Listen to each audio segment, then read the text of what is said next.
Algunas escenas de este programa han sido recreadas. En 1989, vecinos de una comunidad muy unida en Virginia se reunieron para una celebración navideña. Para Tammy Brannan y su hija de 5 años, Melissa, la Navidad era una época especial. Luego, sin ningún aviso, la niña había desaparecido. Su desaparición desató una búsqueda impaciente. La policía y la comunidad local no escatimaron en esfuerzos, pero ¿juntarían la evidencia y la encontrarían antes de que fuera demasiado tarde? La evidencia se acumula, no tienen sospechosos evidentes. El centro de comercio es bombardeado. Ted Kaczynski es arrestado.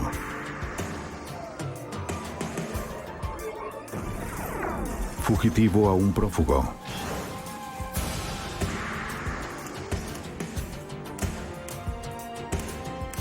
Los archivos del FBI.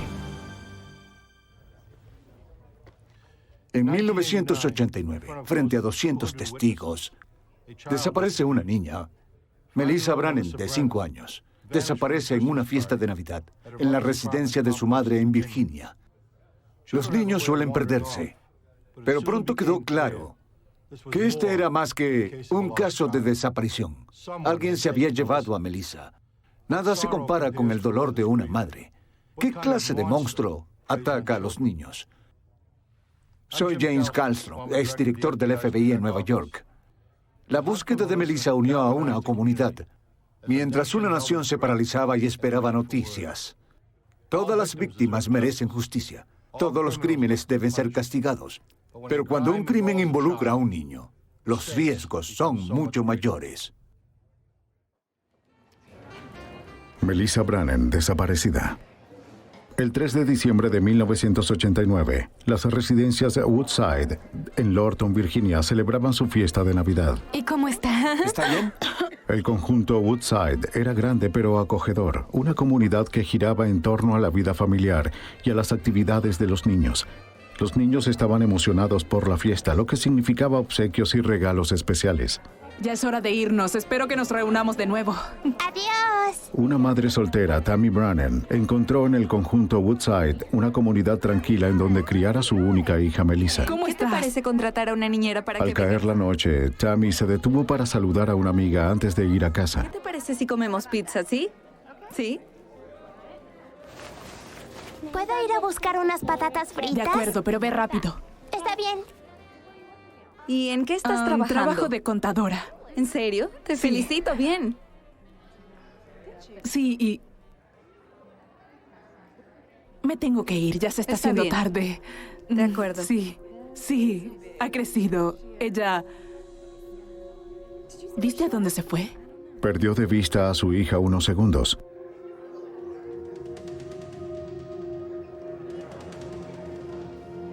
Pero fue suficiente para que comenzara la peor pesadilla de una madre. ¿Han visto a mi hija?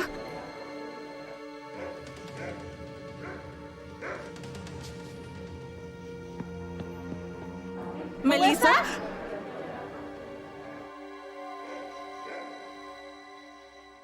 ¿Melissa? ¡Melissa! Melissa desapareció. Llamaron de inmediato al Departamento de Policía del Condado Fairfax, en Virginia. Le haré algunas preguntas. Bien, haré todo lo que pueda para encontrar a su pequeña, pero tiene que decirme todo El lo que detective pueda. Bill Wilden le aseguró a Tammy que harían todo lo que pudieran para encontrar a su pequeña. Los detectives interrogaron a las personas en la fiesta. No te preocupes, estará bien, ya verás. Es mi Estará bebé. bien, ya verás. Nadie recordaba ver a Melissa yéndose de la fiesta o cerca de la puerta principal. Yo vi... Soy el detective Wilden. Él es Rappaport de la Richard unidad de Rappaport, comandante del Departamento de Búsqueda de Fairfax, se unió al detective Wilden para organizar el grupo de rescate. Él dirigiría la búsqueda. A investigación. ver, ¿lo entendieron todos? Una de las posibilidades era que ella se había escondido en alguna parte en el edificio, estaba jugando con algunos amigos o se había perdido. Por lo tanto, los oficiales en la escena hicieron un muy buen trabajo buscando en el edificio e iniciaron una búsqueda inmediata en la zona alrededor del edificio. La noche del 3 de diciembre fue una noche fría en el área de Washington. Alguien con 5 años de edad y que estuviera afuera sin abrigo no habría sobrevivido durante la noche. Hacía mucho frío. Necesito que todos los adultos salgan y busquen afuera con linternas. Rappaport coordinó una búsqueda más específica del área con patrulleros y docenas de voluntarios del conjunto. Andando.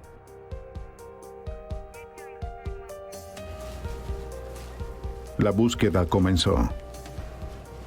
Alrededor de 100 vecinos, policías y miembros del ejército del fuerte Belvoir recorrieron los bosques alrededor del conjunto. La mayoría eran padres unidos por una única preocupación: encontrar a Melissa. Al igual que los detectives, esperaban encontrar a una niña temblorosa y asustada, perdida en el bosque oscuro llorando por su madre. Los oficiales comenzaron a interrogar a las 200 personas que asistieron a la fiesta y entrevistaron a más de 400 residentes de Woodside. Aunque el recinto era muy grande, muchos residentes conocían a Melissa y la conocían por ser muy tímida. Impactados de escuchar que había desaparecido, muchos manifestaron dudas de que alguna vez se hubiera ido sin su madre y menos con un extraño.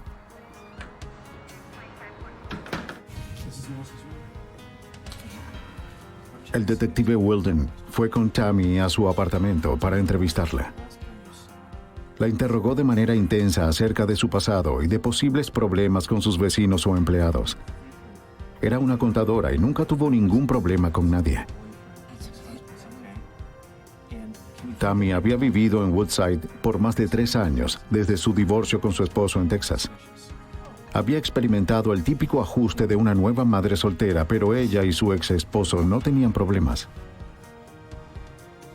Cuando los detectives descubrieron una ventana abierta en la habitación de calefacción, se le pidió a Jim Gogan, el investigador de la escena del crimen del Departamento de Policía del Condado de Fairfax, que la analizara.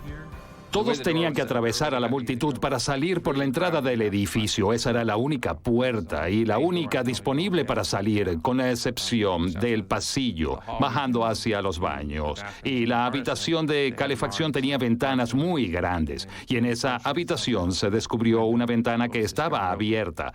A partir de ahí se asumió que así fue como la sacaron del edificio. La desaparición de Melissa fue mucho más complicada.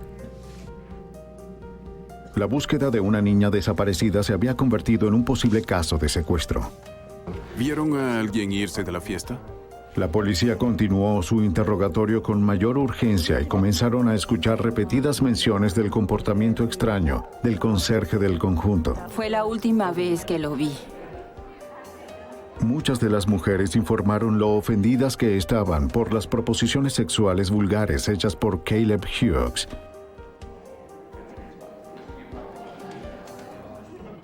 Existía la posibilidad de que si fue secuestrada por propósitos sexuales, podría haber sido violada.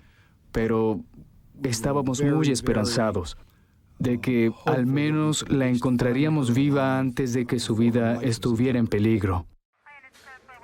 Ahora que estaban lidiando con un posible caso de secuestro, los detectives regresaron al apartamento de Tammy y recogieron camisas, cepillos de cabello y ropa de cama, cualquier artículo con huellas de Melissa. Mientras los detectives seguían interrogando a las personas en la fiesta, se enteraron de más detalles perturbadores acerca del comportamiento de Hughes esa noche. A muchos les pareció que él había pasado una cantidad extraña de tiempo jugando juegos con los niños. Incomodó a los padres que tocara a los niños. Había algo preocupante e indecente en él. ¿Conoces a Melissa? No. En la fiesta él no estaba tan bien vestido como el resto de la gente. Usaba su ropa de trabajo, se había mezclado con algunas de las personas que conocía en la fiesta y pasó un rato con la madre de Melissa, haciendo comentarios sobre Melissa, y se ofreció a llevar a Melissa y a un par de otros niños al baño. Él tenía un comportamiento muy sospechoso para un hombre de su edad. Al aumentar la sospecha, los detectives trataron varias veces de contactar a Hughes por teléfono y fueron a su hogar, pero su esposa les dijo que no tenía idea de dónde podría estar. ¿Lo vieron irse de fiesta? Se había ido de la fiesta antes de que nosotros llegáramos. Vivía a 6 kilómetros de distancia, pero nos tomó varias horas contactarlo porque aún no regresaba a casa. Al final, 2 horas y media después de la desaparición de Melissa, Caleb Hughes llamó a la policía, quien luego regresó a su casa. Al ser interrogado, dijo que había tomado el camino largo a casa. Los oficiales de inmediato se dieron cuenta de que tenía una ropa distinta a la que testigos reportaron en la fiesta. Lavé la ropa cuando llegué a casa. ¿Puedo verla? Está en la lavadora. En la lavadora encontraron la ropa que Hughes había usado, sus zapatos deportivos, un cinturón y una funda de cuchillo. El cuchillo no estaba. ¿Lavaste tus zapatos a las 2 de la madrugada? Sí.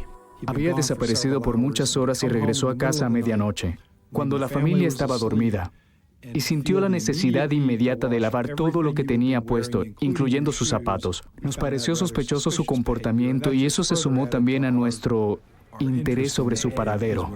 Regresaré. Hughes parecía renuente a hablar frente a su esposa y los oficiales decidieron llevarlo a la comisaría para seguir interrogándolo. Al sospechar que Hughes podía haber pasado tiempo con su novia, los oficiales le dieron la oportunidad de que contara la historia verdadera. ¿Conoces a Melissa Brannan? No, no la conozco. Para el asombro de los detectives, no había una historia real. Hughes no tenía coartada. Afirmó que no tenía idea de quién era Melissa, que había conducido solo por el camino largo a casa después de ir por unas cervezas, y que luego solo había lavado su ropa. ¿Sueles lavar tus zapatos con tu ropa? Sí, a veces. ¿De dónde venía la tierra? Dijo que era su única ropa de trabajo, estaba sucia, debía trabajar al día siguiente y la lavó para trabajar. Eso dijo. ¿Me van a acusar de algo? A pesar de horas de intenso interrogatorio, Hughes permaneció arrogante y evasivo. Entonces me puedo ir. Y al final el detective Wilden le dijo que era libre de irse, aunque estaba seguro de que Hughes mentía. Van a tener que probarlo, ¿cierto? En lo que respecta al departamento de policía del condado de Fairfax, Caleb Hughes era el principal sospechoso. Creyendo que Caleb Hughes estuvo involucrado en la desaparición de Melissa, el detective Bill Wilden contactó al fiscal de la comunidad del condado de Fairfax, Robert Horan. Para ese entonces era un sospechoso de homicidio. Hizo algunas declaraciones que estaban fuera de lugar para alguien que en verdad no es culpable de un crimen de esta naturaleza. Normalmente uno pensaría que en el momento en que alguien supiera que usted o yo hemos secuestrado a un niño de 5 años, tendría el ataque de arrebato más fuerte e impulsivo. Por supuesto que no. No tenía nada de eso. De hecho, en un momento le dijo a Wilden, pruébalo, lo cual es de nuevo una reacción inusual para alguien que no tuvo nada que ver con eso. Gogan había fotocopiado una foto de Melissa e imprimió cientos de folletos para ayudar en la búsqueda. A medida que el sol salió, la búsqueda se expandió hacia el sur de la carretera. Enviaron soldados a hacer búsquedas masivas a través del bosque, a lo largo de las vías del ferrocarril y, como se desarrollaron posibles ideas de lugares en donde podía haber estado, cientos de personas se reunieron para buscar y recorrer esas áreas. El auto que Hughes condujo esa noche le pertenecía a su esposa. Les dio permiso a los investigadores para registrarlo. Los detectives lo analizaron en busca de huellas, sangre, fibras, cabellos, cualquier evidencia que señalara la presencia de Melissa. Las pruebas de las huellas revelaron que solo la familia de Hughes había dejado huellas en el auto. Luego, todos los cabellos y fibras deben ser recogidos del interior. Este tipo de evidencia por lo general se recuperaba con una aspiradora, pero había demasiada basura adentro.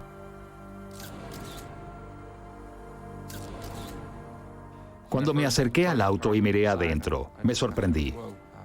Tenían 2 perros grandes que los Hughes transportaban mucho en ese auto. Había estado abarrotado de tierra y escombros y un desastre dentro de ese auto. Y no podía creerlo, esto sería un verdadero desafío. Así que decidí usar la cinta adhesiva como alternativa a la aspiradora, esperando obtener lo que estaba en la superficie.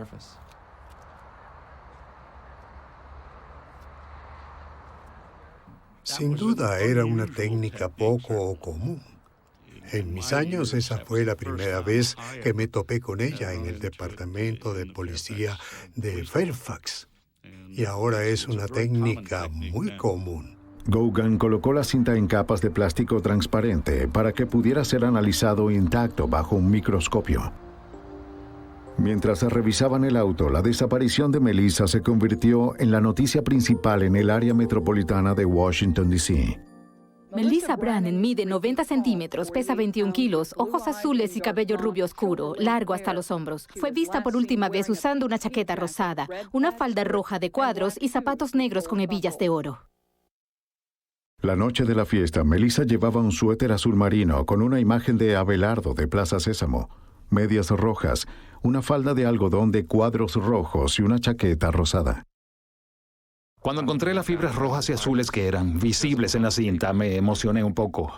Pero a la vez que estaba emocionado, estaba preocupado porque necesitábamos encontrarla para identificar la ropa, la posible ropa. Sin Melissa eso sería muy difícil. Cuando Gogan realizó las pruebas de luminol en el interior del auto de Hughes, encontró rastros de sangre en el volante, en el pedal del freno y en la alfombra del piso. Cuando se ilumina una luz en la zona tratada con luminol, las manchas de sangre aparecen fluorescentes. Si bien el proceso de luminol es muy preciso como localizador de sangre, también puede destruir las características genéticas de las muestras. Cuando rocié el volante, tuve la reacción en los pedales del auto, al igual que en el volante. Ahí fue donde cayó. Estos artículos fueron limpiados y recopilados. Los zapatos de Hughes fueron lavados, pero el laboratorio pudo identificar posibles manchas de sangre en las suelas, donde se habían hecho cortes recientes. Se volvió muy sospechoso cuando los oficiales que registraron la casa me entregaron la ropa y noté que él había cortado sus zapatos, como para tener 2 iguales. ¿Por qué cortó sus zapatos y por qué recibí una reacción de sangre? Sin duda, Caleb Hughes trató de ocultar sus huellas para evitar un vínculo con un crimen inimaginable. ¿Cuál es tu nombre? Caleb Hughes. ¿Cuántos años tienes? Con los hallazgos de luminol de sangre en el auto, los detectives estaban seguros de que podrían obtener una confesión de Hughes. Fue llevado para una prueba de polígrafo. No tenía explicación para los cortes nuevos en sus zapatos. Sí. No dio explicación sobre la demora de 2 horas y 30 minutos para regresar a casa. Resultó que nunca hubo una explicación. Él dijo, tomé el largo camino a casa. Eso fue lo que respondió. ¿Heriste a Melissa Brannan? No. ¿Asesinaste a Melissa Brannan? No.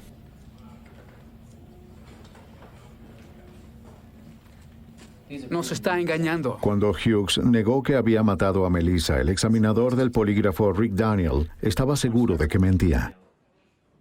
Negó haber visto alguna vez a esta niña. Negó saber quién era la niña. Le mostraron fotos. Nunca antes la había visto. La policía sabía que eso no era cierto, porque había estado en la misma mesa con la niña. Había hablado con ella. Están equivocados. Queremos saber por qué lo hiciste. Están equivocados. Daniel estaba complacido de que estuviera ocultando algo. Sabía que estaba mintiendo sobre algo. Estamos cerca de atraparte. Me largo. Muy cerca. Estaba tratando de engañarlo. Claro que nada de eso bajo la ley de Virginia. Como sabrán, es evidencia. No puedes usarlo en el juicio.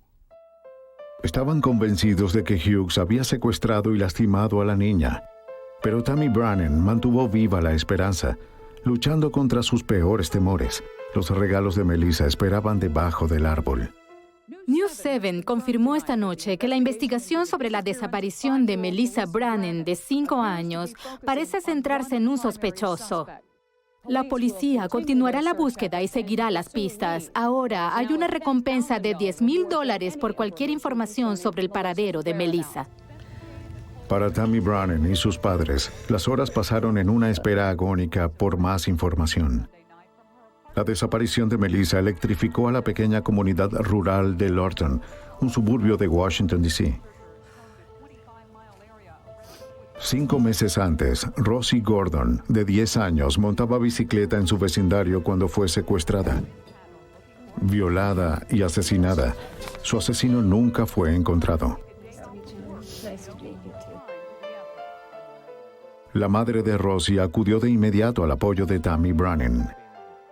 Las cintas amarillas que marcan los árboles y balcones en el recinto de apartamentos de Woodside en Lorton. Luego de la desaparición de Melissa, la comunidad dio su apoyo.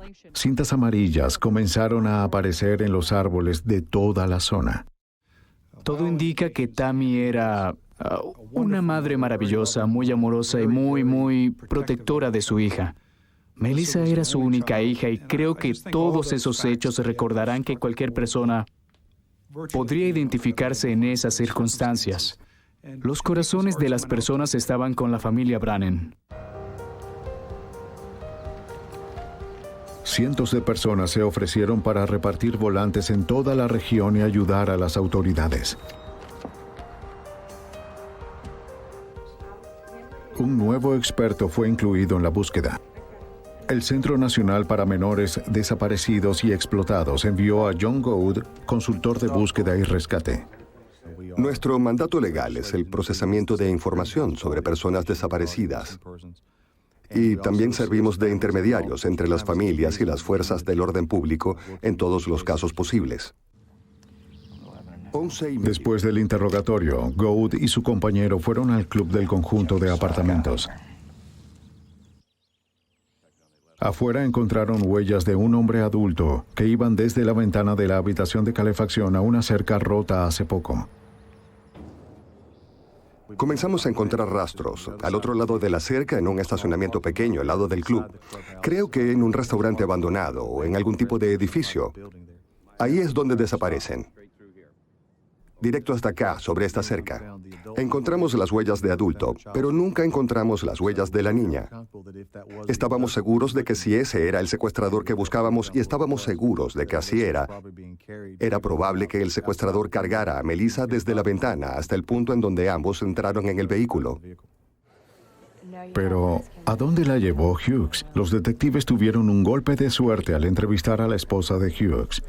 Ella sospechaba que él podría haber ido a otro lugar después del trabajo. Ella no quería que fuera a ningún lado excepto a trabajar y luego a casa. Sin saberlo, ella había anotado cuál era el kilometraje. Al día siguiente nos dijo que había comprobado de nuevo el kilometraje y el auto tenía 20 kilómetros más. Ahora teníamos otra información sobre hasta qué punto posible podría haber ido esa noche. Primero marcamos la ubicación del crimen, el conjunto de apartamentos al sur del condado de Fairfax. Luego ubicamos la residencia de Caleb Hughes en el norte del condado de Prince William, por esta área aproximadamente. Luego tomamos una cuerda que era el equivalente a 20 kilómetros y atamos los dos extremos y los colocamos sobre los pines. Luego tomamos un lápiz y definimos esa área, de modo que cualquier punto al final de esa cuerda representa los límites externos de la búsqueda que se realizó el 8 de diciembre. 3 días después de la desaparición de Melissa, organizaron una búsqueda de 40 kilómetros cuadrados con el ejército, la policía, la patrulla aérea y la guardia costera. Más de 500 voluntarios asistieron a la actividad. Son 20 kilómetros de radio que necesitamos cubrir. Buscaremos en un radio de 40 kilómetros. Iremos en dirección norte, este y oeste. Tuvimos docenas de equipos de búsqueda compuestos por personal de la fuerza pública, voluntarios civiles y personal militar. Estaban haciendo búsquedas detalladas en áreas definidas. Cada área se había dividido y se asignó a un equipo. Tenemos que encontrar la ropa, eso será lo primordial. Tenían instrucciones específicas sobre cómo buscar. Si encontraban algo que creyeran que era evidencia, debían marcarla y no alterarla.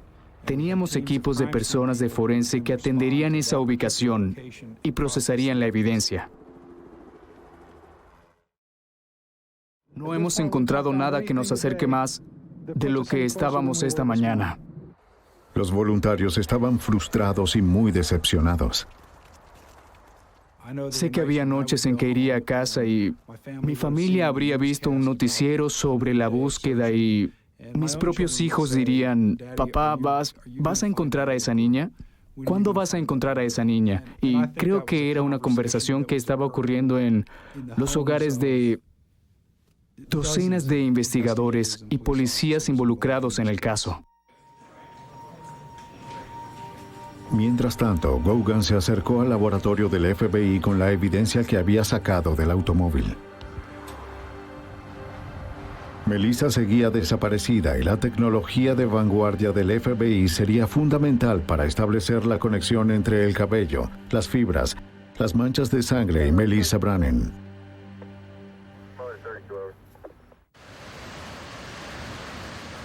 Doug Diedrich, de la unidad de rastreo del FBI, analizaría la evidencia. Quizá podría encontrar un enlace con Melissa Brannan. Hay que tomar medidas especiales para intentar recrear, si es posible, el entorno de la víctima, el entorno más reciente y también los tipos de cabellos de las víctimas, el tipo de ropa que puede tener o puede haber usado la noche de la desaparición, y esa es la parte más difícil. Mientras Melissa siguiera desaparecida, presentar cargos contra Caleb Hughes era casi imposible, a menos que tuvieran pruebas sólidas. Diedrich y los forenses quedaron impresionados con la gran cantidad de fibras transferidas al asiento del acompañante. Los investigadores del condado de Fairfax habían identificado casi 70 fibras. Eso incluía las fibras acrílicas azules, las fibras de algodón rojo, los cabellos negros del conejo y creo que había 1 o 2 cabellos de cabeza en el caso. Pero eso es grandioso. Suena como un número pequeño. Es inmenso. Con el FBI en el caso, sus agentes volvieron a revisar la casa de Hughes. Cuando se dio a conocer el nombre de Caleb Hughes como único sospechoso en el caso, siguió una locura con los medios.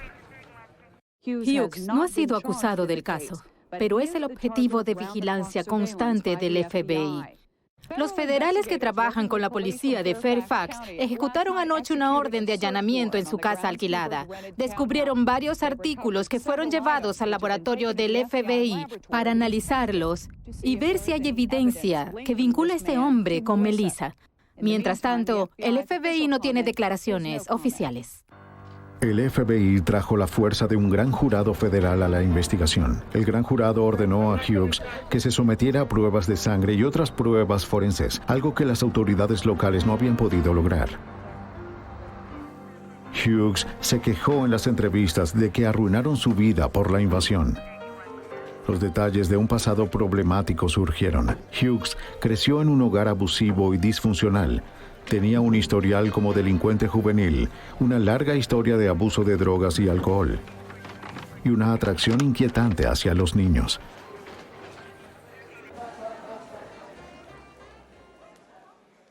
De adulto fue acusado por hurto, fue acusado de un robo de auto, fue acusado de contribuir con la delincuencia de un menor.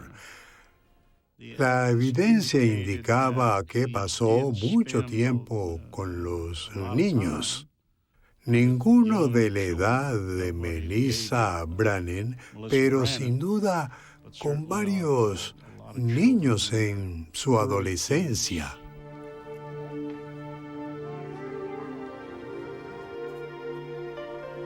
En el laboratorio, los examinadores del FBI comenzaron analizando las manchas de las suelas de los zapatos de Hughes.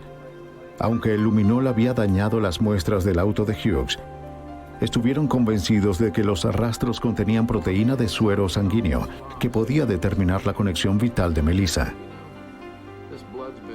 Las muestras fueron sometidas a pruebas de ADN y de serología.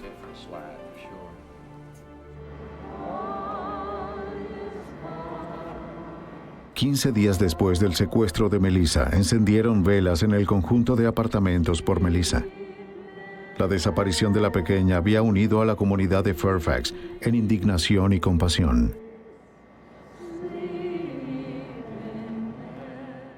Durante toda esa Navidad de 1989, cada noche en el noticiero de las 6 veías el video que su abuelo había hecho de Melissa Brannan. Y estoy seguro que estaba, al igual que muchas personas en el área metropolitana, que conocían a esta hermosa niña cada noche en la televisión. Después de Año Nuevo, un juez del condado vecino recibió una carta del oficial de libertad condicional de Hughes, informándole que éste violó su sentencia por robo de un auto. El 24 de enero, el juez anuló la libertad condicional de Hughes y fue puesto tras las rejas. Podía ser liberado en noviembre, dándole suficiente tiempo al fiscal del condado de Fairfax de construir su caso. Sin evidencia suficiente para presentar cargos, Hughes era libre. Pero ahora, con Hughes encerrado, el FBI tenía el tiempo necesario para las pruebas requeridas por la evidencia. Aún existía una posibilidad de encontrar el cuerpo de Melissa, pero sin eso, el caso en contra de Hughes tendría que venir del laboratorio del FBI.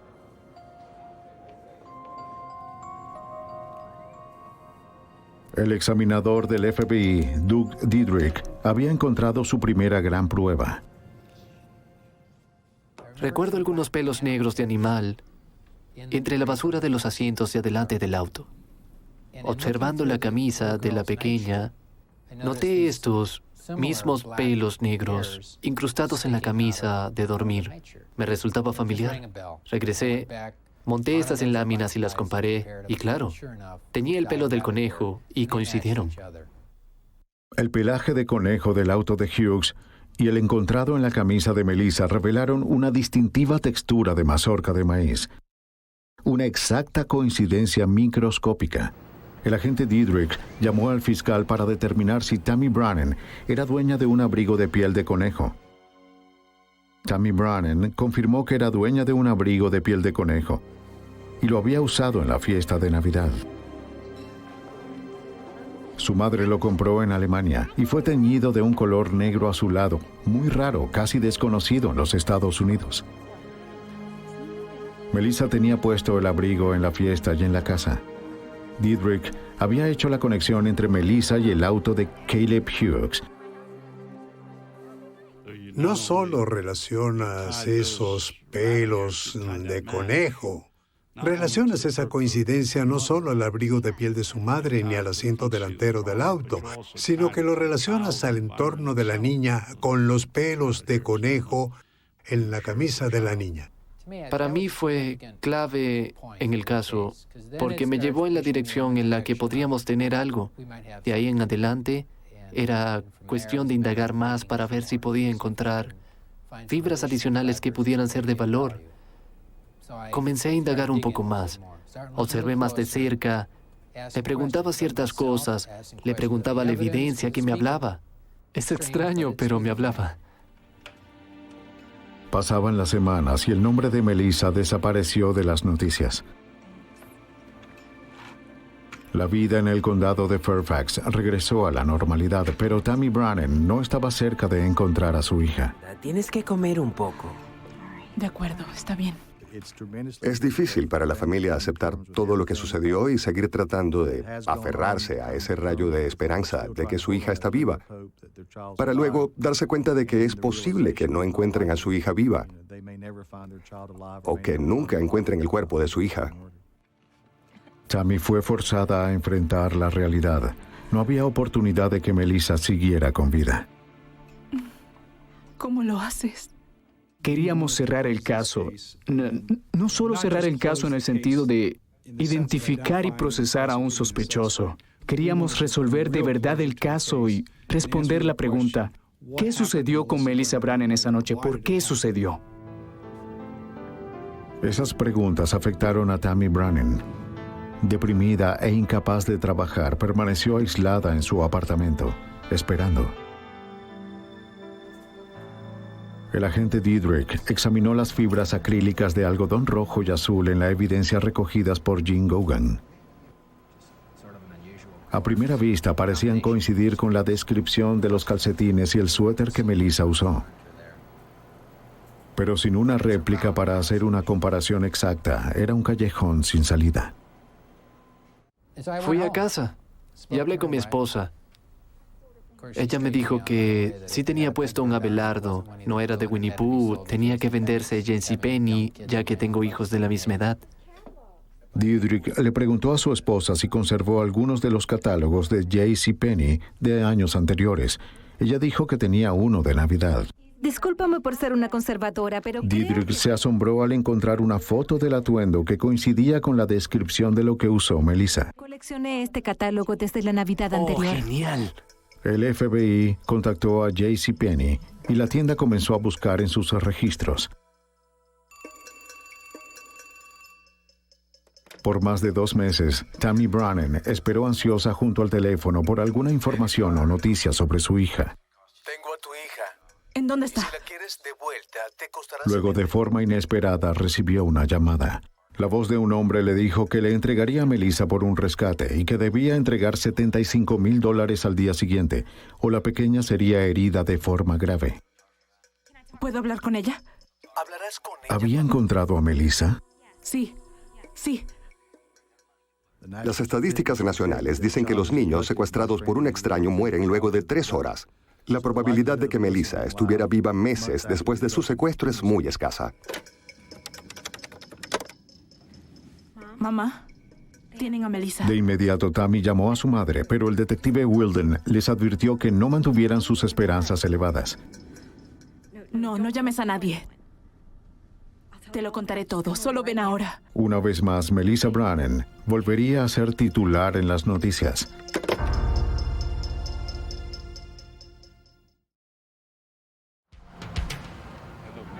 El detective Wilden le dio instrucciones a Tammy Brannan de cooperar con las demandas aleatorias con la esperanza de recuperar a su hija con vida. Como la extorsión cae bajo las pautas federales, el FBI coordinó el rescate. El equipo SWAT del FBI estaba listo cuando 2 jóvenes se acercaron al estacionamiento para recoger el dinero. Lo veo acercándose a la puerta. Tomó el bolso. Aquí vamos. FBI, alto. Deténgase. Vamos, manos arriba. El cuerpo al piso. Abajo. Fueron arrestados de forma rápida. ¿Pero tenían a Melissa en cautiverio? La información proporcionada en la llamada de rescate era tan general y vaga que es perfectamente posible que la persona que llamó haya tomado esa información viendo las noticias o leyendo el periódico. Por lo general, si hay una demanda de rescate que es legítima, tendrían información específica que solo conocería el secuestrador y tal vez algunos investigadores. Los 2 jóvenes arrestados eran estudiantes y compañeros de cuarto de una universidad cercana, quienes vieron una oportunidad de obtener dinero de la tragedia de Tammy Brannan. Fueron acusados de 5 cargos, incluyendo extorsión y conspiración, en la Corte de los Estados Unidos en Alexandria, Virginia. Resultó que todo fue un engaño terrible, uno muy terrible. La idea de hacerle algo semejante a propósito a una madre que estaba pasando por lo que estaba pasando. Había muchos pelos de perro en la muestra de cinta tomada por el investigador del condado Fairfax de la escena del crimen, Jim Gauguin, al igual que docenas de cabellos humanos. Los forenses del FBI separaron con cuidado cada una para examinarlas. Al final se encontró un cabello distinto a los demás. El cabello era muy rubio, el único de su tipo encontrado en el vehículo, pero era una coincidencia exacta con los cabellos encontrados en el cepillo de Melissa. Al comparar el cabello humano con el de Melissa, fue la segunda gran coincidencia para Dietrich. Pero el vínculo crítico de la ropa de Melissa de las fibras del auto de Hughes estaban incompletas, sin una réplica de Abelardo para analizar. Como fue un atuendo especial de Navidad fabricado solo una vez, no podía ser encontrada en el almacén. JCPenney le dio al FBI una lista de las personas que habían comprado el atuendo de su división de catálogo. Luego enviaron a agentes del FBI alrededor del país para ubicar a aquellas personas y determinar si todavía tenían el atuendo de Abelardo que habían comprado del catálogo de JCPenney. Y al final fueron capaces de ubicar una muestra de una familia que aún tenía el atuendo. Obtener el atuendo podría significar la diferencia entre la condena y la absolución en el caso. El FBI le pidió a la familia localizada a través de los registros de JCPenney que lo enviaran a su laboratorio. Recuerdo muy bien ese día. Supe que el atuendo venía en camino. El color de la tela, de acuerdo al color en el catálogo, era azul. Pero las fibras que yo estaba buscando eran algo moradas. Por lo que estaba algo preocupado de que quizás este no era el mismo atuendo o que tal vez íbamos en la dirección contraria. Así que cuando llegó el paquete, de nuevo estaba incómodo de abrirlo porque sabía que estaba en el camino correcto, pero no quería estar equivocado. Abrí la caja y, como era de esperar, tenía una coloración morada, así que me dio una sensación de tranquilidad de que podría tener el color correcto. Se sacaron las fibras de la falda de algodón rojo y del azul acrílico del suéter. Un análisis profundo de las fibras del atuendo indicó una coincidencia exacta con las fibras del auto de Hughes. Desde los hilos rojos de algodón hasta los hilos azules acrílicos y los hilos amarillos de la falda, la réplica de Abelardo correspondía en todo sentido con las fibras del auto. Lo que estaba encontrando era una evidencia significativa de que sucedió un secuestro, y de hecho, era probable que la víctima hubiera estado en el asiento delantero del auto. Con la nueva evidencia, ahora la fiscalía podría reconstruir las acciones de Caleb Hughes en la noche que Melissa desapareció. En la fiesta, Hughes trató de conquistar a varias mujeres, pero cuando lo rechazaron buscó un reemplazo.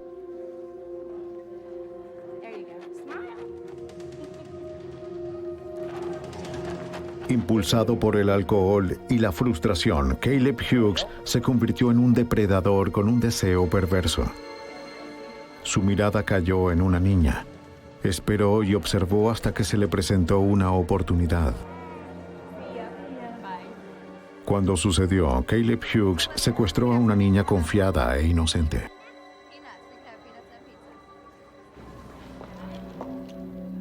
Oye, Melissa, hola. ¿Te acuerdas de mí?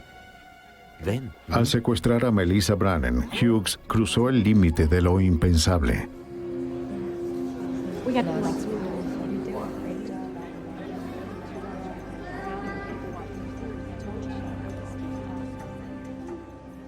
Sí, deberíamos hacerlo.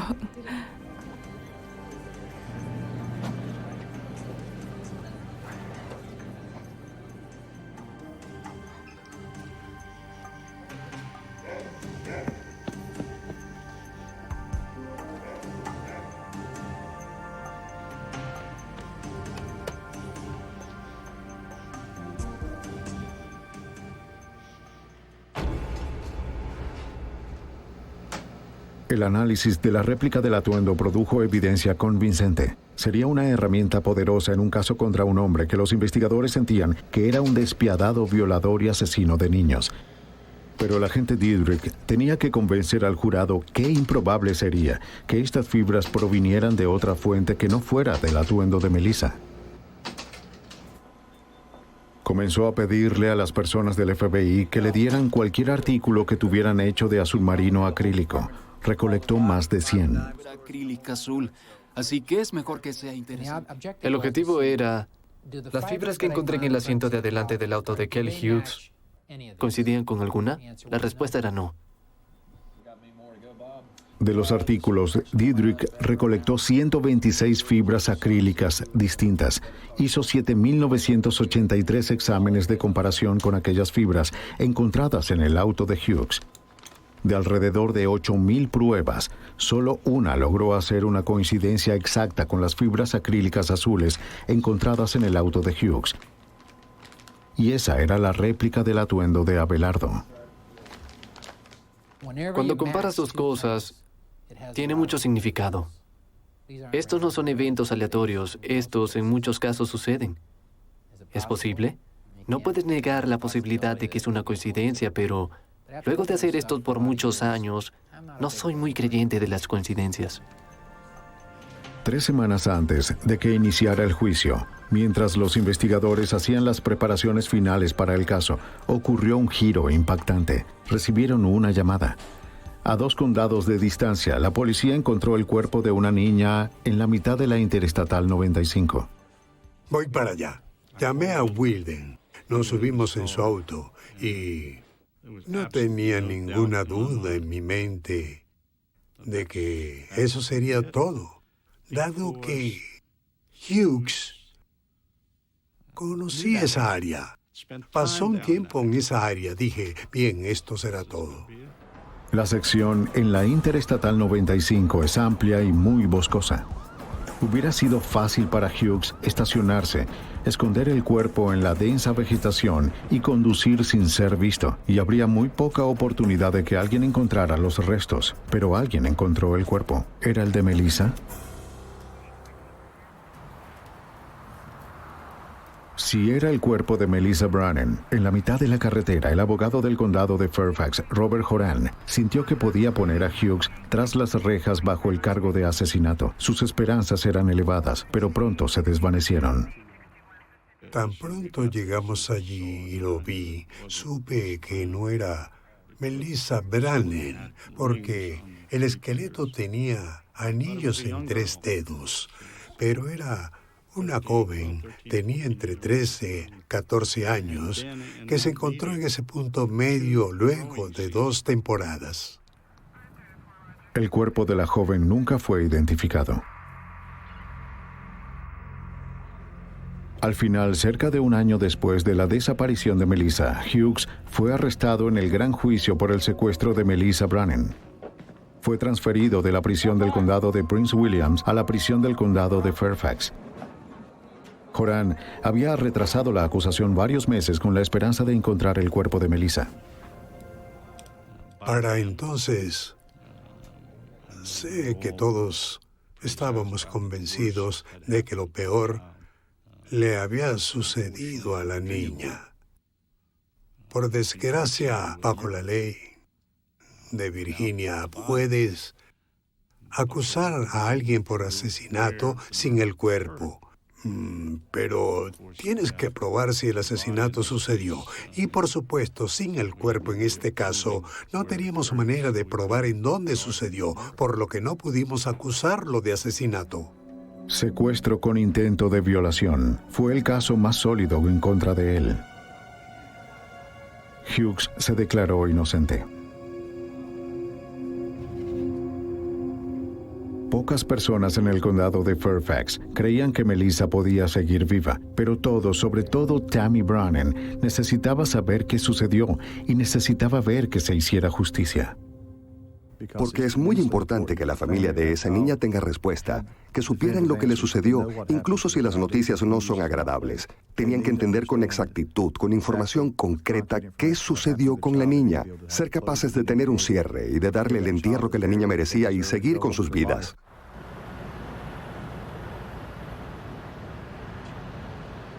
Con el análisis sólido del agente Diedrich del rastro de evidencia, Robert Horan fue al juicio confiado de que podía convencer al jurado más allá de la duda.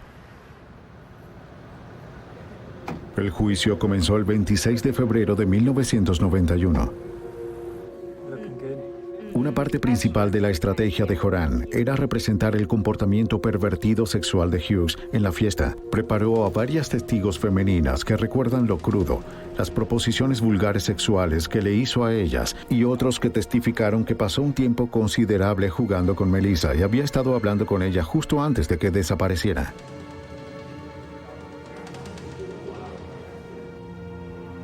Su comportamiento era más extremo tratando de eliminar la evidencia. Lavando su ropa, su cinturón de cuero, sus zapatos. No podía explicar los cortes en las suelas de sus zapatos. Tampoco podía explicar su paradero durante las 2 horas y media entre abandonar la fiesta y regresar a casa. Pero el problema para la defensa es que de alguna manera tienes que explicar ese tiempo. Y nunca hubo una explicación. Me refiero a que hubiera destruido nuestro caso. Nuestro caso se terminaba si podía explicar ese tiempo. Aunque las pruebas de sangre en los zapatos no habían sido concluyentes, ahora la fiscalía podía mostrar al jurado las coincidencias exactas realizadas entre los cabellos de conejo, los cabellos de la cabeza y las fibras encontradas en el auto de Hughes. Aún así, la defensa argumentó que toda la evidencia de cabello y de fibra era circunstancial.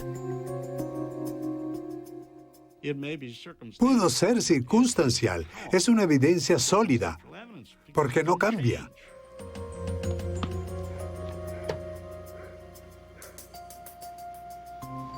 Para obtener la máxima sentencia para Hughes, Joran necesitaba convencer al jurado de que Hughes había intentado violar a Melissa una vez que la metió en su auto. La única manera que las fibras de su atuendo fueran encontradas en el asiento es que hubieran removido su abrigo mientras estaba en el auto.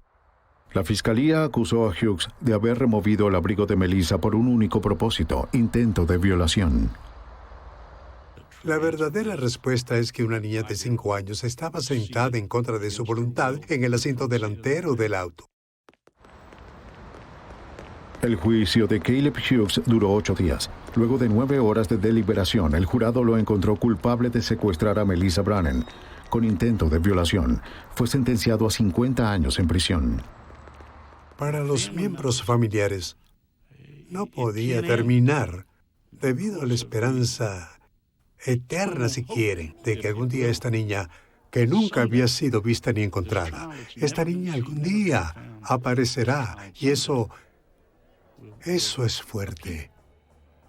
Es algo muy fuerte, muy fuerte. Caleb Hughes al día de hoy sigue cumpliendo sentencia y el cuerpo de Melissa Brannan nunca ha sido encontrado. Con el tiempo, Tammy Brannan se mudó del conjunto en Woodside, pero nunca cambió el número de teléfono que Melissa aprendió de memoria, esperando que un día recibiera una llamada. Algunas escenas de este programa han sido recreadas. One World Trade Center, Ciudad de Nueva York. Viernes 26 de febrero de 1993. El estacionamiento del sótano era la escena de una absoluta destrucción cubierta por un humo espeso. Una mujer sola, atrapada y sangrando, llamó a la policía. La policía de Nueva York recibió muchas llamadas de emergencia ese día, mientras la vida real se transformaba en una película de desastres. La evidencia se acumula, no hay sospechosos evidentes. El Centro Mundial de Comercio es bombardeado. Ted Kaczynski es arrestado.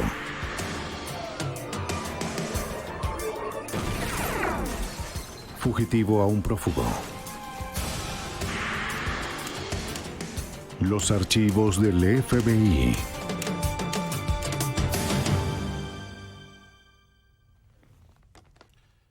Los atentados terroristas ocurren en otros países, no aquí en los Estados Unidos.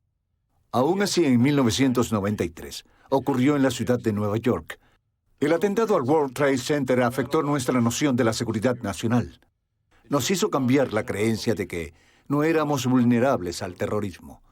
Las cicatrices que dejó en nuestra confianza nunca podrán sanar. Si pasó una vez, ¿podría volver a pasar? Era la pregunta en la mente de todos. Pero nadie la decía en voz alta. Soy James Kallstrom, exdirector del FBI en Nueva York. En algún lugar de un cráter de 5 pisos de profundidad, entre los escombros estaba la clave para identificar a los terroristas. Al menos era lo que los investigadores esperaban. El bombardeo al Centro Mundial de Comercio. A las 12:18 de la tarde del 26 de febrero de 1993, la confusión y el pánico se apoderaron de la Torre 1 de 110 pisos del World Trade Center. Las personas estaban atrapadas en los ascensores. Se había ido la luz. El humo oscureció los pasillos. Miles de personas heridas y en pánico se asfixiaban mientras intentaban escapar a ciegas de lo que parecía ser una pesadilla. El ingeniero que diseñó las torres anticipó varios desastres potenciales. Diseñó su estructura para resistir la violencia de un huracán y algo tan inimaginable como el impacto de un avión lleno de combustible. ¡Rápido, vamos! Parecía que algo había sido pasado por alto, pero nadie sabía qué. Ese día, la Torre 1 se convirtió en la chimenea más alta de la ciudad. Las escaleras parecían ductos de humo, halando humo del sótano que oscurecía cada piso. En las primeras horas de caos, lo único que sabían los oficiales era que la causa del problema estaba en el estacionamiento del sótano. Neil Herman, supervisor de las Fuerzas Conjuntas Especiales contra el Terrorismo de la Oficina del FBI de Nueva York, estaba a unas cuadras del Trade Center. Sin conocer la causa del caos, el FBI se encargó de buscar respuestas. Al principio pensamos y nos dijeron que quizás había sido un incendio o un transformador. Unos minutos más tarde, se hizo evidente, debido al tráfico en las radios de la policía, que se trataba de algo más allá de un simple incendio o de algún tipo de accidente. Y tanto yo como miembros de las Fuerzas Conjuntas Especiales contra el Terrorismo nos dirigimos al World Trade Center. La primera preocupación era sacar a las víctimas atrapadas del edificio. El gran daño provocó problemas logísticos para los rescatistas.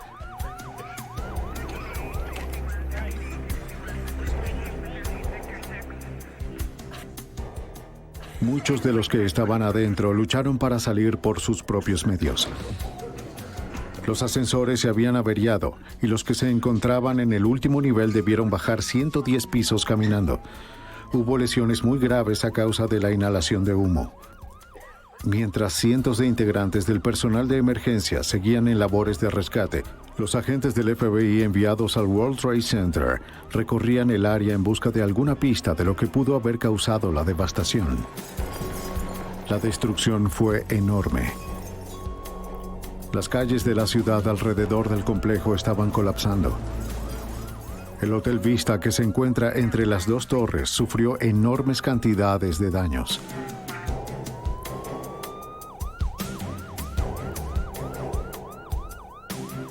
De inmediato, los investigadores supieron que lo que sea que haya ocurrido debajo del nivel de la calle tenía la suficiente potencia como para subir 4 pisos de estacionamientos hasta la calle y más allá.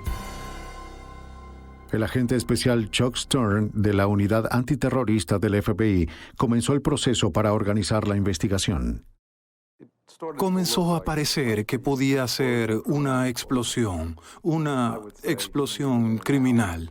Yo diría que en el transcurso de 1 hora luego del estallido y después, por supuesto, más y más información seguía llegando. Teníamos agentes especiales del FBI que eran técnicos en explosivos trabajando allí, junto al escuadrón de bombas del Departamento de Policía de la ciudad, y llegaron a la misma conclusión, que de eso era de lo que se trataba.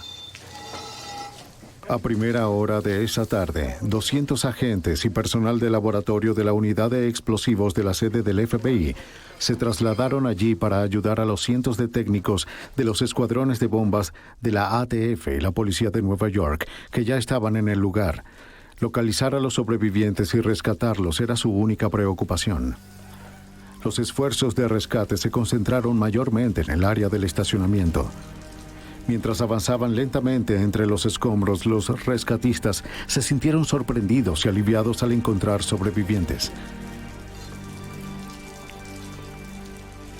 Al seguir avanzando, llegaron a un área que había sufrido una enorme destrucción.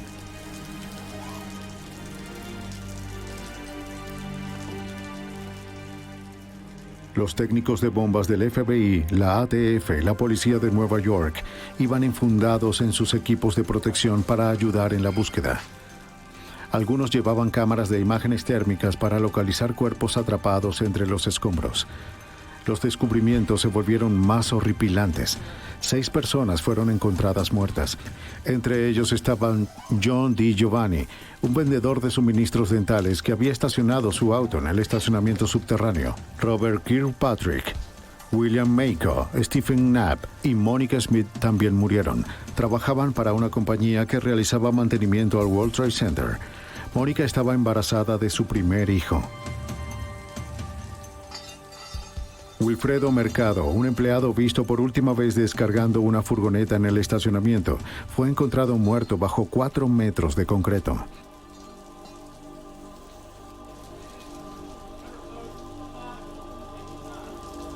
Dentro del estacionamiento había una escena apocalíptica. Los escombros y el concreto se dispersaron cientos de metros en todas las direcciones. Cientos de autos fueron demolidos y hubo pequeños incendios a causa del combustible derramado.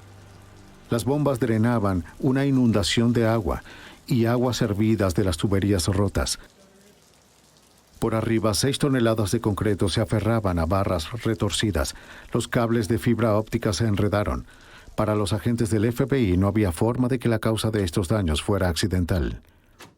El agente especial Chris Roney, de la unidad de explosivos del laboratorio del FBI, evaluó los daños. Mientras analizábamos el daño en el edificio, incluso en sus primeras etapas, quedó claro que fue una bomba muy grande, un gran artefacto explosivo de cientos de kilos. Fue obvio desde el principio. No sabíamos qué tan grande era. Colocado en el sótano de uno de los niveles del estacionamiento, muy probablemente en un vehículo. Si las conclusiones iniciales de los agentes eran correctas, este sería el mayor acto de terrorismo en suelo norteamericano para ese momento. ¡Sigan buscando! La mañana siguiente a la explosión, los equipos interinstitucionales se prepararon para la primera inspección profunda de la destrucción. Además de la continua búsqueda de víctimas, ahora buscaban alguna pista que pudiera explicar la explosión. Pero se les instruyó de forma explícita que no movieran ninguna evidencia. La integridad de los niveles inferiores se vio severamente debilitada. Cualquier perturbación podía ocasionar que el poco soporte que quedaba colapsara sobre los que estaban adentro. El piso del nivel B2 del estacionamiento se había derrumbado, haciendo que cientos de autos de los 3 niveles inferiores cayeran varios pisos. Todos los vehículos terminaron en el nivel inferior, aplastando la sala de refrigeración de la torre. En realidad, los ingenieros nos dijeron que los escombros amontonados alrededor de las columnas eran como una pajilla metida en un montón de arena, y no se podían mover los escombros porque eso eliminaba el poco apoyo que quedaba y que sostenía el Hotel Vista. Los equipos de construcción pasaron horas reforzando las paredes y columnas en los niveles del estacionamiento para que los agentes y los investigadores pudieran explorar la escena con seguridad. Luego de varias horas, los agentes y técnicos comenzaron a abrirse paso en el área de la explosión. Era muy escalofriante porque todo estaba desierto y había muchos autos con los maleteros abiertos y cosas así. Y en algunos de ellos se podía escuchar el tic-tac, lo cual era espeluznante en el lugar del atentado. Y era porque las luces intermitentes de los autos se habían activado y seguían parpadeando en algunos de ellos. Poco a poco, los investigadores se acercaban al origen de la explosión conocida como Zona Cero. El daño fue tan extenso que no hubo pruebas concluyentes que señalaran la causa de la explosión. Los pisos quedaron totalmente destruidos, dejando un cráter equivalente a 5 niveles que se extendía a través de la cavidad del edificio. Los investigadores que buscaban residuos explosivos tenían dificultades para encontrarlos. Estaban mezclados con escombros de concreto y materiales de construcción. Tuvieron que tamizar toneladas de tierra y escombros con la esperanza de encontrar algún rastro de evidencia. Cientos de vehículos dañados fueron limpiados y aspirados en busca de residuos. Los agentes persistieron. En alguna parte de la devastación habría respuestas. Cuando las imágenes del bombardeo del World Trade Center se transmitieron por todo el país, las personas reaccionaron con horror e incredulidad. La inocencia de los Estados Unidos había sido destrozada. Estados Unidos se unió a la lista de países víctimas de ataques terroristas. Desesperados por atrapar a los terroristas, la ciudad ofreció una recompensa por su captura, $200,000, la más alta en la historia de la ciudad. Para la mañana del sábado, el FBI había establecido un puesto de comando para esta investigación. Todos los agentes disponibles fueron asignados al caso. Habían recibido cientos de pistas. La mayoría era de personas que describían a vecinos sospechosos. Numerosos grupos llamaban alegando ser los responsables. Aunque la mayoría de estas pistas parecían llevar a callejones sin salida, todas debían ser investigadas. Gracias por su ayuda. De acuerdo. Justo 2 días después de la explosión, mientras los agentes buscaban pistas, los investigadores que procesaban la escena del crimen localizaron un trozo de acero chamuscado y retorcido en lo que se pensaba que fue el centro de la explosión. Era parte de un vehículo destrozado por la explosión, quizás del vehículo que transportaba la bomba. Los investigadores encontraron una serie de dígitos estampados en los restos metálicos.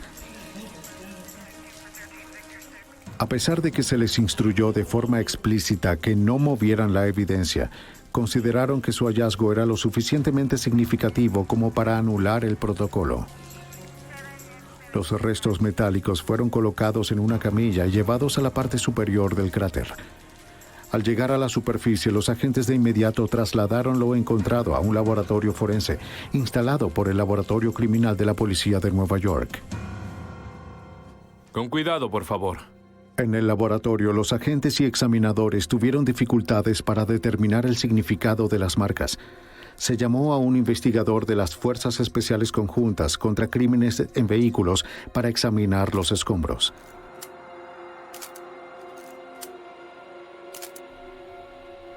$729. Su análisis proporcionaría el primer avance importante en la investigación. De inmediato llamaron al agente especial Stern. Él dijo, Chuck, mira lo que tenemos aquí. Y le dije a la persona que me los mostraba, amigo, no imaginas lo que encontraste.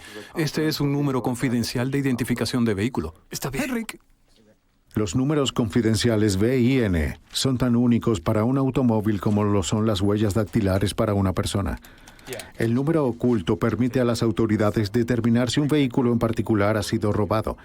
También les proporciona a los investigadores información detallada acerca del vehículo, incluyendo quién es el dueño del auto.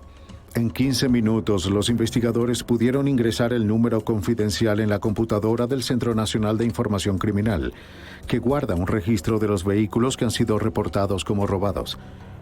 Obtuvieron respuesta de inmediato. El número pertenecía a una furgoneta Econoline que había sido reportada como robada del local DIB en Jersey City, Nueva Jersey. De inmediato contactaron a la oficina del FBI en Newark. En cuestión de minutos, los agentes llegaron al local. El FBI estaba preparado para descubrir a quien fuera o cualquier cosa relacionados con la furgoneta. Esta furgoneta Econoline, de hecho, era una del tipo Ryder Rental, que fue alquilada por un individuo llamado Mohamed Salameh y que luego fue reportada como robada. Y gracias a la gerencia de DIB Leasing, supieron que Salameh había hecho un depósito de $400 por la furgoneta y que intentó con insistencia recuperar ese dinero. Luego de consultar con los fiscales federales a última hora de la tarde del miércoles, se tomó la decisión de tener un agente encubierto del FBI en DIB para cuando Salameh regresara por su depósito a la mañana siguiente. Pasaron el resto de la noche investigando los antecedentes de Salameh.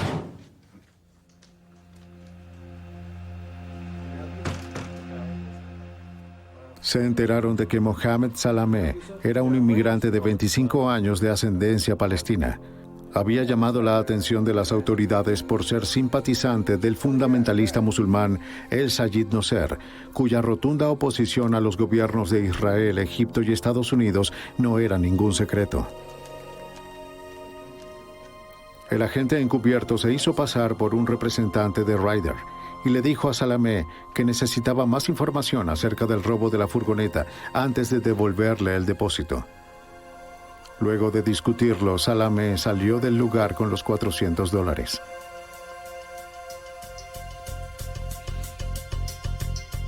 Al salir de la oficina, docenas de agentes del FBI que habían estado monitoreando la conversación abordaron a Salamé. Menos de una semana después del bombardeo, el FBI tenía a un sospechoso bajo custodia. Salamé no les dijo mucho a los agentes que lo interrogaron sobre el atentado, pero ellos sabían que era probable que él no hubiese actuado solo. La investigación tomaba un rumbo más claro. Cuando Salamé fue arrestado, los agentes recolectaron varios objetos personales, incluida su billetera, la cual contenía varias tarjetas de presentación y números de teléfono. Comenzaron buscando la dirección que tenía en su licencia de conducir. Un antiguo compañero de habitación les dijo a los agentes que Salamé ya no vivía en ese lugar. Sin embargo, lograron encontrar algunas de las pertenencias que había dejado allí. Había recortes de noticias, fotos relacionadas con Noser y una foto de él y Noser juntos. Había numerosos registros bancarios. También encontraron más nombres y números que investigar. Obtuvimos algunas direcciones. Encontramos varios números telefónicos. Pudimos obtener el código de identificación y así monitorear llamadas telefónicas entrantes y salientes. Y una vez que comenzamos, de nuevo se revelaron nuevas pistas. Los investigadores también recibieron ayuda del público. Pocos días después del arresto de Salamé, el gerente de las instalaciones de almacenaje Space Station en Jersey City llamó al FBI.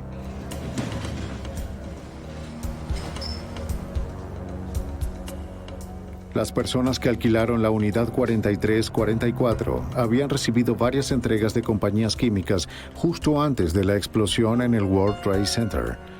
El gerente pidió una llave y abrió la unidad. En el interior encontró lo que parecía ser parafernalia para fabricar bombas. Los agentes del FBI llegaron a la misma conclusión. Adentro, los investigadores hallaron varios compuestos que podían usarse para fabricar explosivos. Sus hallazgos fueron enviados al laboratorio del FBI para ser analizados.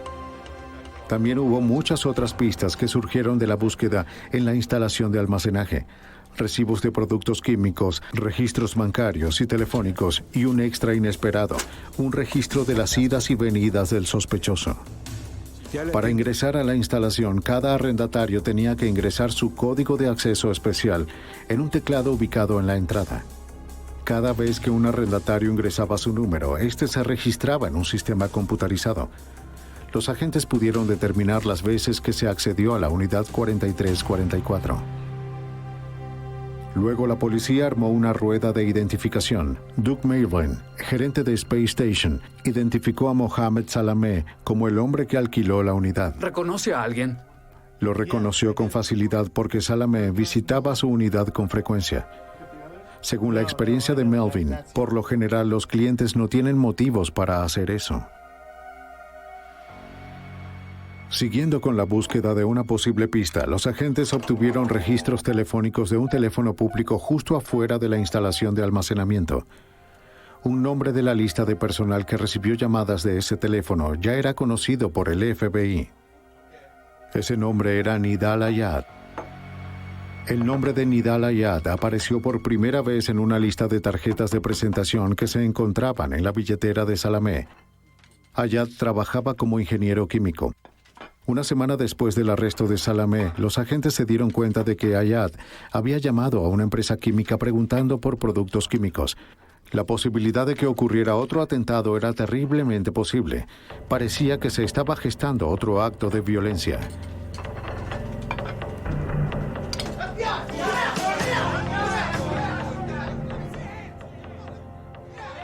Los agentes sintieron que tenían suficiente información para obtener una orden de arresto para Ayad.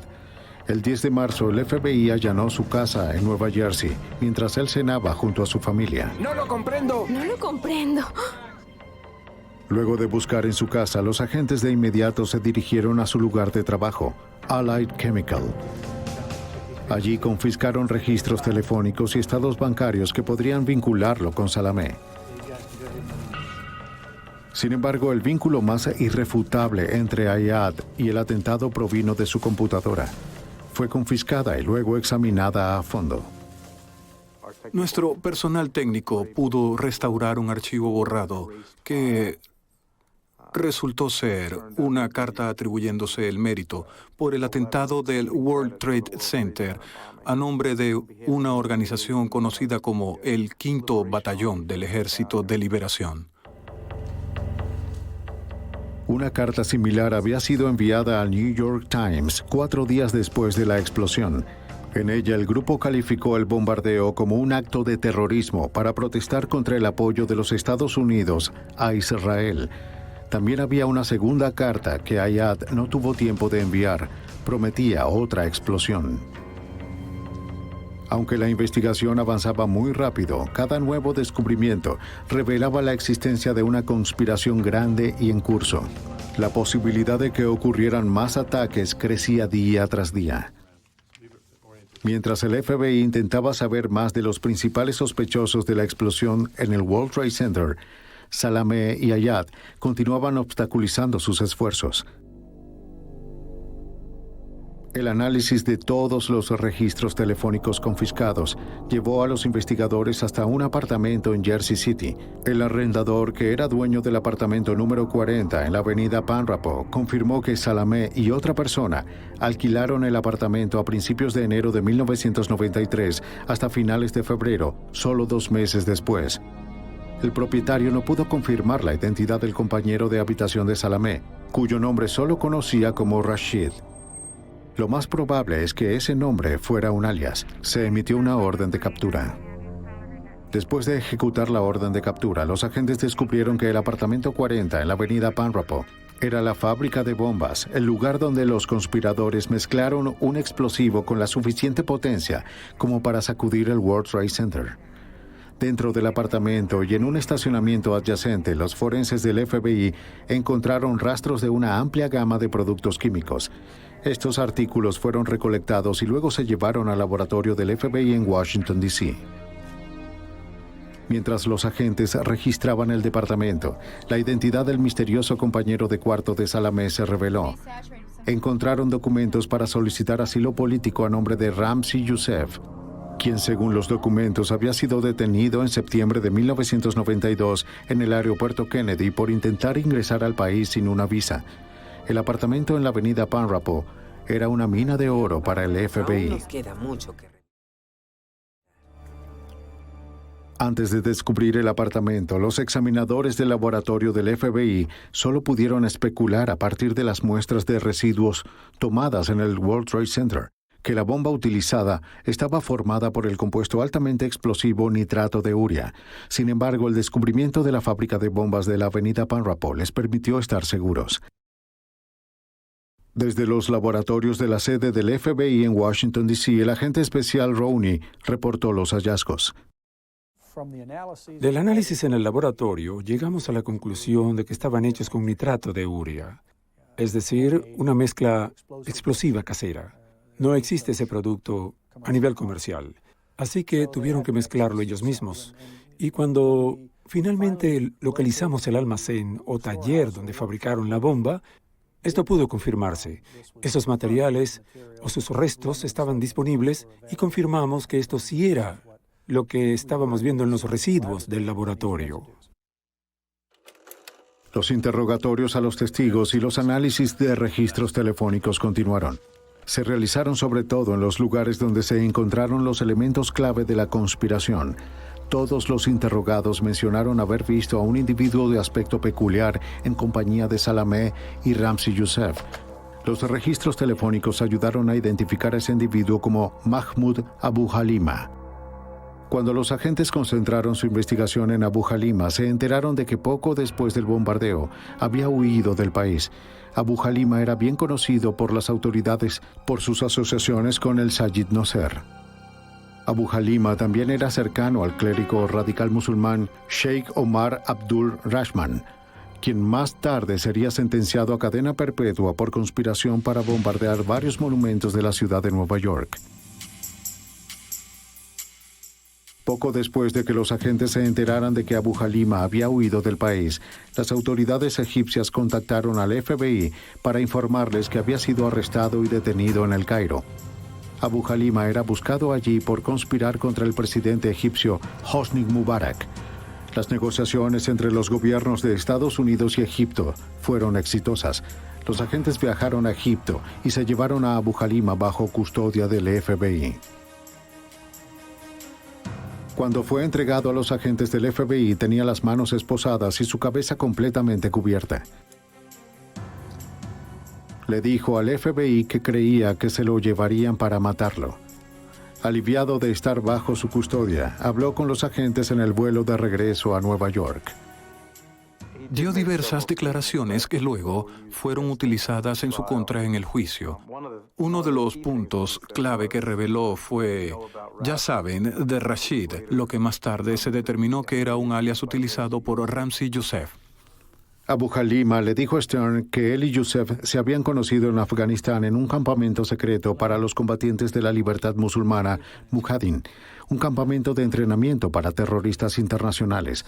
En cada paso de la investigación aparecía el nombre de Ramzi Youssef. Era un terrorista internacional conocido y experto con explosivos. Los agentes ahora creían que él era el cerebro detrás del atentado del World Trade Center. El FBI comenzó a buscar a Youssef. Pronto supieron que había huido del país la noche del atentado al Trade Center. La cacería internacional de Ramzi Youssef había comenzado. Mientras tanto, los agentes intentaban determinar cómo y cuándo llegó Youssef a los Estados Unidos. Se dijo que el día en que Ramzi Youssef llegó a suelo estadounidense fue el día en que llegó el terrorismo a los Estados Unidos. El 1 de septiembre de 1992, el sombrío experto en fabricación de bombas entrenado en Afganistán llegó al aeropuerto Kennedy de Nueva York. El riguroso examen hecho por el FBI del manifiesto del pasajero del vuelo de Youssef ese día reveló otra pista. No había ingresado solo al país en septiembre de 1992. Con él estaba Ahmad Ayad. Pero Ayad había sido detenido por los agentes de aduanas por poseer un pasaporte sueco falso. En la maleta de Ayad, los agentes de aduanas encontraron una biblioteca de manuales sobre fabricación de bombas y conflictos de guerrillas. La maleta fue confiscada y Ayad fue arrestado y encarcelado por fraude con pasaporte. Para el FBI, Ayad no parecía ser un conspirador. Estuvo encarcelado desde septiembre de 1992 y durante el atentado al Trade Center en febrero de 1993. Por suerte para los agentes, el sistema penitenciario requería que se grabaran todas las conversaciones telefónicas. Sin saberlo, Ayad había dejado un rastro y los agentes lo siguieron de inmediato. Y comenzamos a notar que él usaba diversos métodos, sobre todo a través de llamadas entre tres, donde llamaba a otro individuo y luego ese individuo redirigía las llamadas. Estaba en contacto con los otros conspiradores y, de hecho, estaba tratando de ayudarlos a completar su misión de construir esta bomba. Ayad fue interrogado por agentes del FBI sobre sus contactos y su conocimiento del atentado. No dijo mucho. Su silencio no fue suficiente para evitar que los agentes del FBI lo arrestaran y acusaran por su conexión con el atentado. Con 4 conspiradores ahora bajo custodia, las autoridades decidieron llevarlos a juicio mientras la búsqueda de otros terroristas continuaba.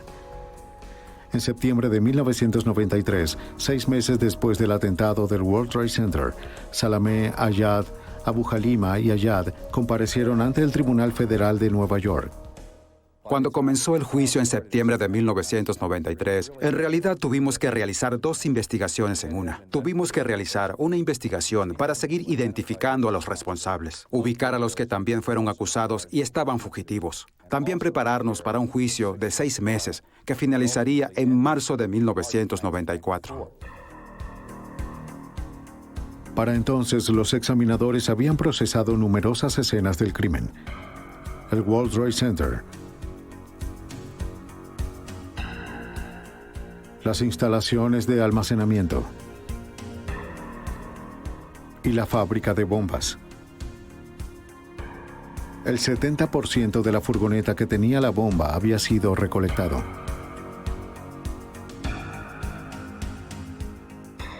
También hubo una gran cantidad de recibos, registros telefónicos y entrevistas. Se recogió una gran cantidad de evidencia. Ahora dependería de un jurado determinar si eso era suficiente. En septiembre de 1993, 6 meses después del bombardeo, los fiscales federales estaban listos para mostrar a un jurado cómo los acusados llevaron a cabo el bombardeo del World Trade Center. La conspiración comenzó poco después de que Ramzi Youssef llegara a Estados Unidos en septiembre de 1992. Se mudó con Salameh y los dos se hicieron buenos amigos.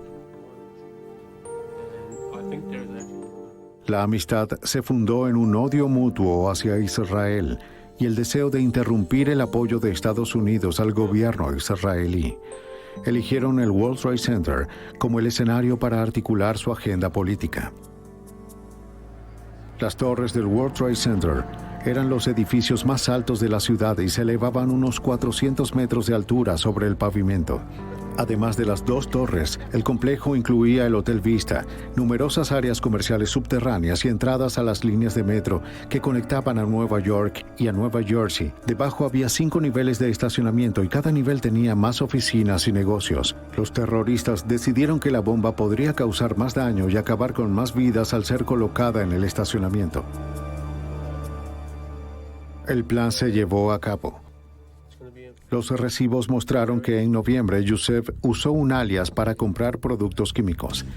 Durante todo el invierno compraba más, mientras perfeccionaba la fórmula de su bomba y trabajaba en el plan de ataque. ¿En dónde están las X? Los productos químicos fueron entregados al almacén Space Station.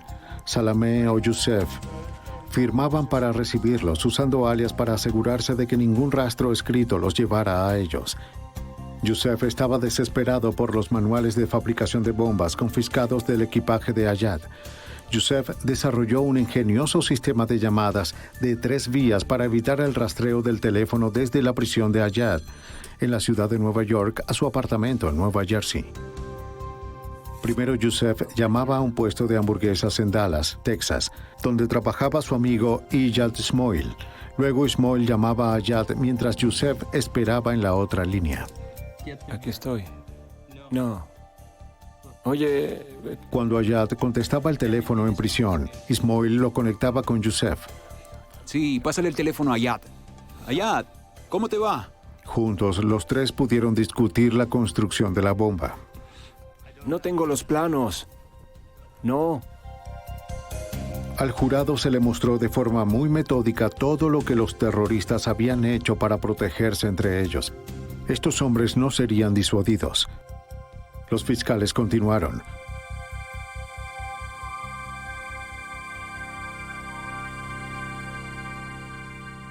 Una tarde de invierno, la trama de los terroristas se estancó. Salameh y Youssef conducían desde la casa de Abu Halima en Nueva Jersey cuando Salameh perdió el control de su auto. Solo sufrió heridas leves. Youssef sufrió heridas más graves. Fue hospitalizado por una semana.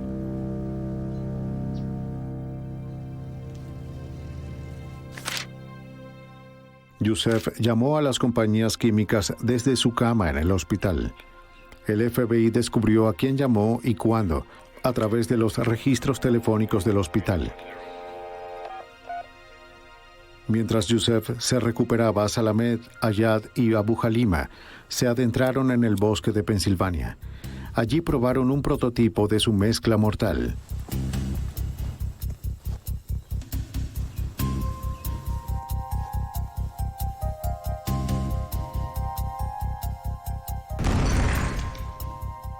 Explotó, pero necesitaba más potencia.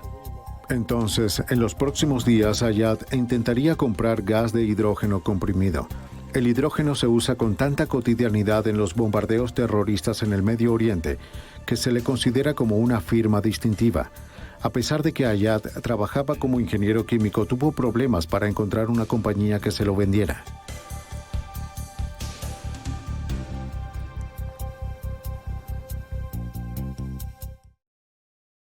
El 16 de febrero, el químico Ayad alquiló un automóvil para explorar el World Trade Center.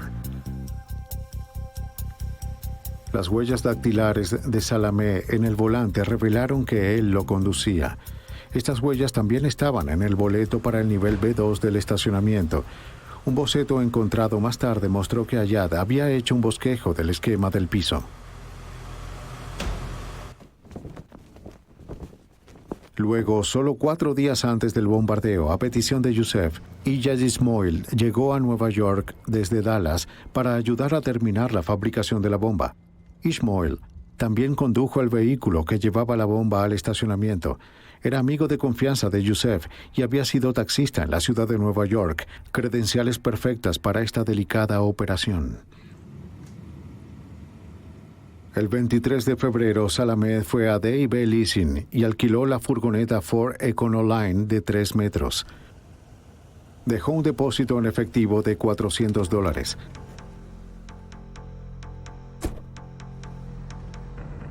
La construcción de la bomba estaba casi completa.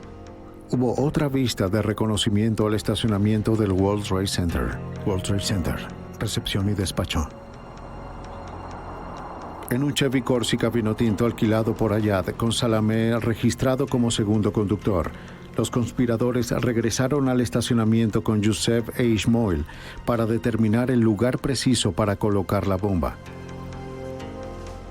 A los miembros del jurado se les mostró otro boleto del estacionamiento que confirmaba la hora de la visita, la marca del automóvil y el nivel del estacionamiento en el que estacionaron, el nivel, el B2. Entretanto, Ayad había contactado a una empresa que le vendiera hidrógeno comprimido. Ordenó 3 tanques grandes, los cuales fueron entregados en el almacén de Space Station al día siguiente. El 25 de febrero, en el apartamento de Panrapo, Abu Halima y los demás mezclaron con cuidado ácido sulfúrico y nítrico con glicerina dentro de una sustancia nitroglicerina volátil y mortal.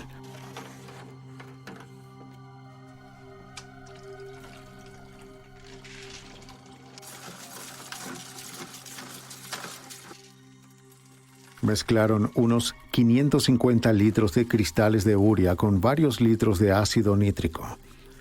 Lo vertieron en grandes cilindros metálicos donde se transformó en una masa similar a un gel. Transfirieron la masa de urea con nitrato a unos recipientes de basura de plástico.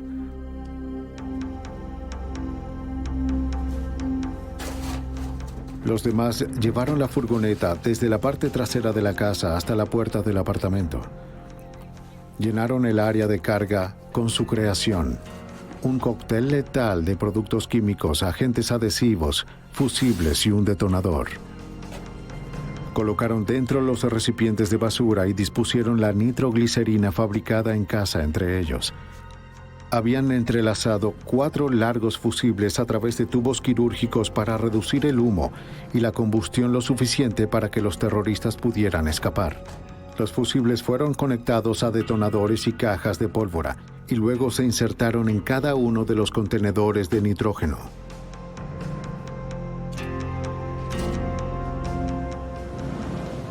Lo único que faltaba era el hidrógeno que se usó para lograr que la explosión fuera aún más devastadora. En la furgoneta Ryder, seguida por el Corsica de Ayad, condujeron hasta Space Station para buscar el hidrógeno. Lo introdujeron con cuidado en la furgoneta. Apoyaron los 3 tanques rojos detrás de las cajas de nitroglicerina contra las puertas traseras.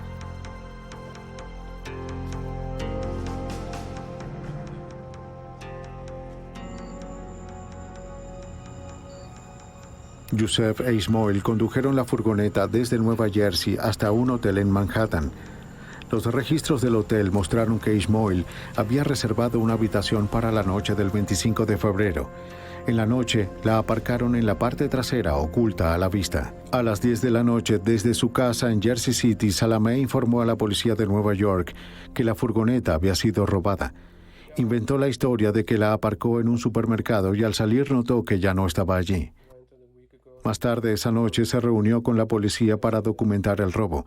Sabía que necesitaría un informe policial válido si quería recuperar su depósito. Los agentes se enteraron de que Salameh había comprado un boleto aéreo de infante en el extranjero, porque era lo único que podía pagar.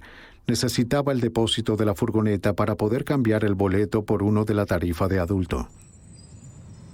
Una vez el vehículo se reportó como robado, todo estaba a punto. Los terroristas hicieron su último viaje al World Trade Center.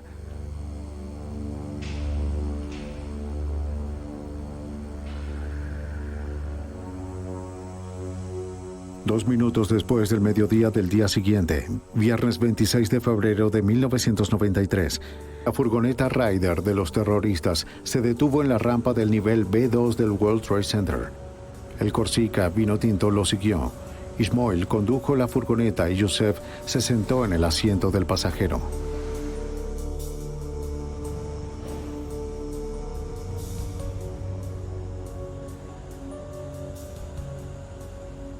Llevaron la furgoneta hacia un espacio que normalmente ocupaba una furgoneta de la Autoridad Portuaria de Nueva York. Puesto que la Autoridad Portuaria era propietaria del World Trade Center, sus vehículos tenían fácil acceso dentro y fuera del estacionamiento. El auto para escapar los esperaba cerca. Uno de los hombres sostuvo un encendedor de cigarrillos contra el fusible.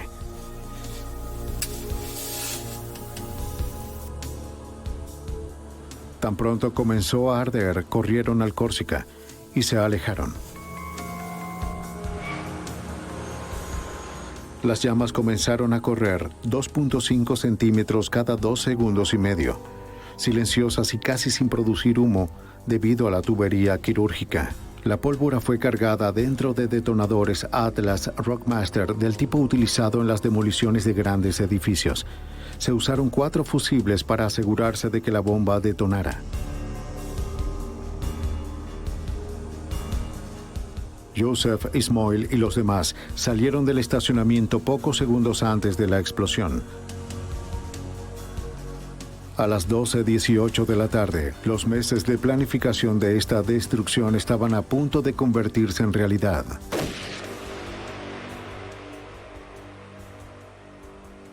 La explosión golpeó la pared de la torre con una fuerza masiva, destruyendo todo a su alrededor.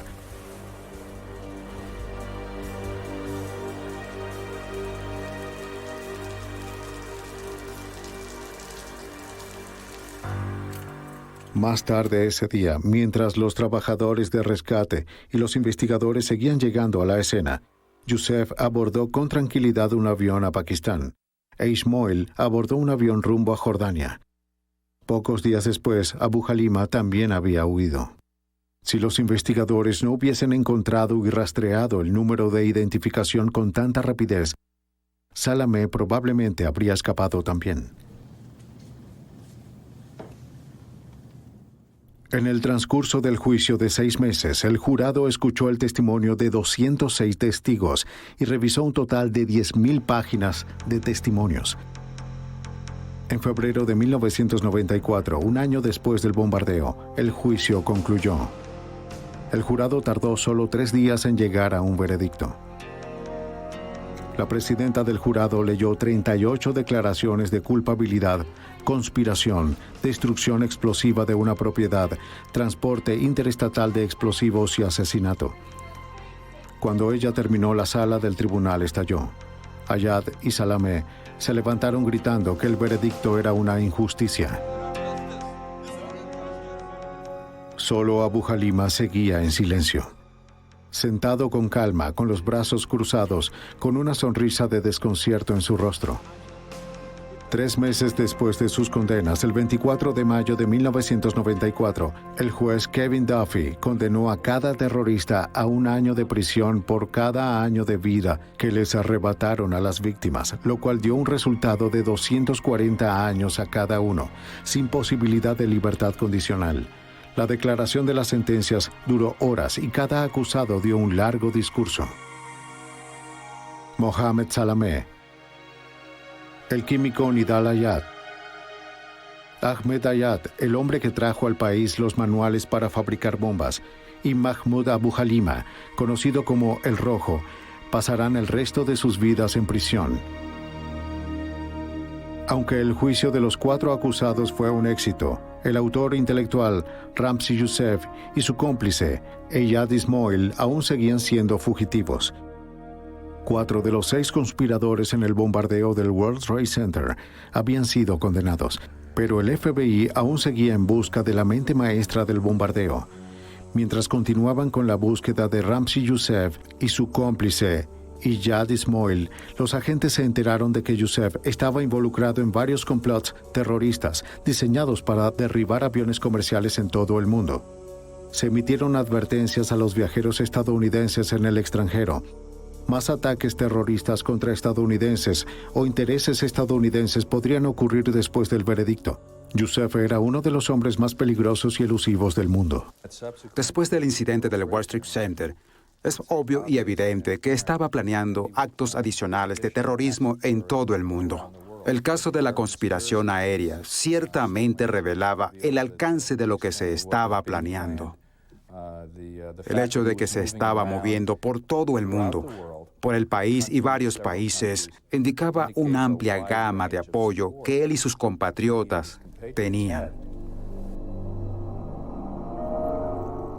No fue sino hasta febrero de 1995, 2 años después de lo sucedido en el World Trade Center, que Ramzi Youssef fue arrestado en Pakistán y entregado a agentes del FBI.